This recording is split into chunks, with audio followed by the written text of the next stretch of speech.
Hey Facebook, it's Elizabeth here at the Capitol on set for a Capitol 4th, which airs tomorrow night at 8/7 Central. I'm here with Scott Hamilton, and we're going to be taking your questions for a little Q&A. Are you ready, Scott? Sure. Great. Okay, Use small words. our first question, outside winning the gold medal in '84, what's your greatest Olympic memory? Wow. I know it's a doozy.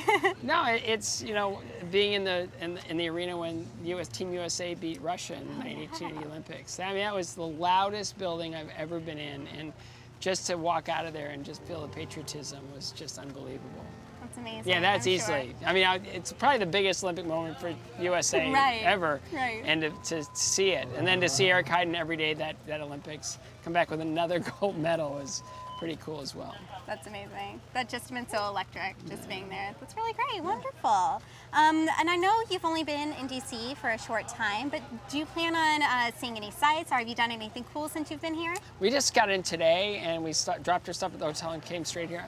I was just here last week. Oh wow! So I'm in and out of like every city a lot. Yeah. That makes sense. I like coming. This is my 8-year-old's first time here, that's we're going to go exciting. see the sights and take pictures at monuments, and That'll be so much fun. It'll be great because he's old enough now to remember it, which Right. is really cool. So that's yeah, wonderful. I'll get to relive all those things again. Last time I did this 8 years ago, I took his older brother, who was 4 at the time. Right. I took him to all the museums and like a memorial and did all that stuff. So I get to do it with him this time. Oh, that'll be so great. And what an occasion to do it, but on the 4th of July. Yeah. I mean, no matter how many times you've been someplace, when you take your children, it's like being there for the first time. Discovering everything again. Yeah. Oh, that's wonderful. Through their eyes, yeah.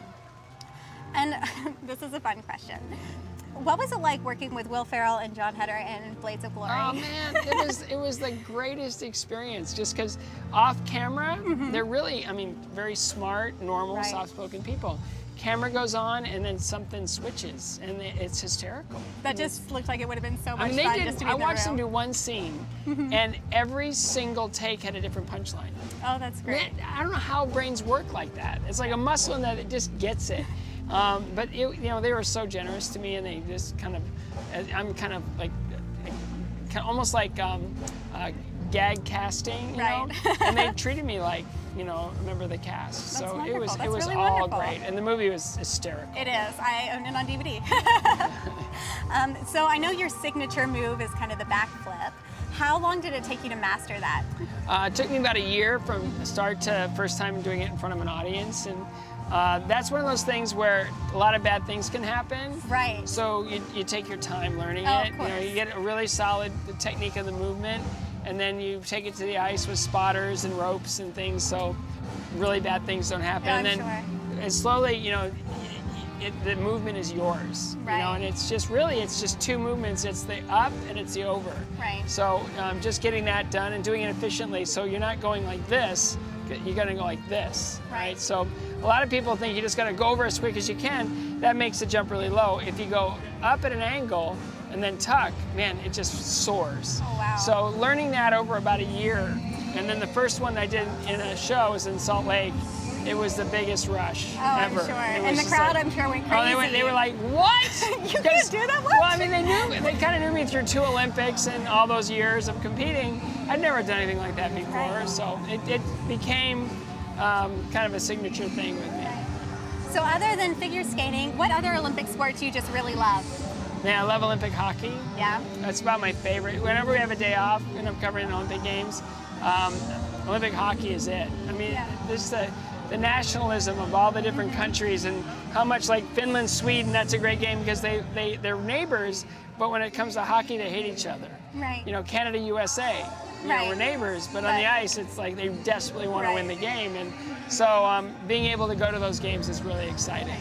And you do some work with some hockey rinks in Nashville, correct? Yeah, I work with the Nashville Predators. I have a skating academy, and it's been really fun. That's amazing. Because it's building an academy, but it's also learning how to teach. Right, right. It's not something to be taken for granted, Right. because there's a skill progression, and you got to do it properly. And so my main thing is the second somebody walks into the door, I want it to be a joyful experience, Right. And I said to every one of our coaches, and I even said this to the Professional Skaters Association, there's a room of about, I don't know how many hundreds and hundreds of coaches, and I go, okay, raise your hand if you remember every single coach you ever had.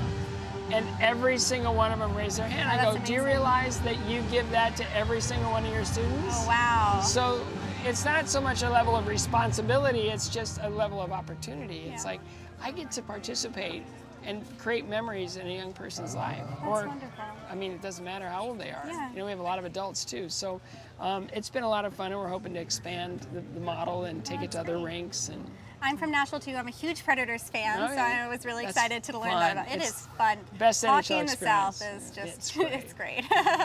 So speaking of all the good work you do, can you tell us more about your incredible Scott Cares Foundation, and what about it makes you like the most proud or the most happy? The whole CARES platform came out of my survivorship. Right. So when I went through my cancer, I lost my mother to cancer. I became a fundraiser. 20 years later, I survived cancer, and I was like, wow, there's a lot of gaping holes in this community as far as patient education, patient support, and then, you know, just advancing research, you know, and asking the right questions, giving young researchers their initial funding so they qualify for funding, because only this country could do that, where you cannot qualify for funding until you've been funded. Okay, it's been, I was doing that with the Cleveland Clinic for 16 years, and I asked their permission to launch, and we're a brand new foundation. So as much as we've created great things like chemocare.com and Fourth Angel Mentoring Program, I mean, those are huge successes. All the research that's being done at the Cleveland Clinic, now we're a brand new foundation, and we need all the help we can get. Right. You know, we need to now reach out to the broad community and just ask for support.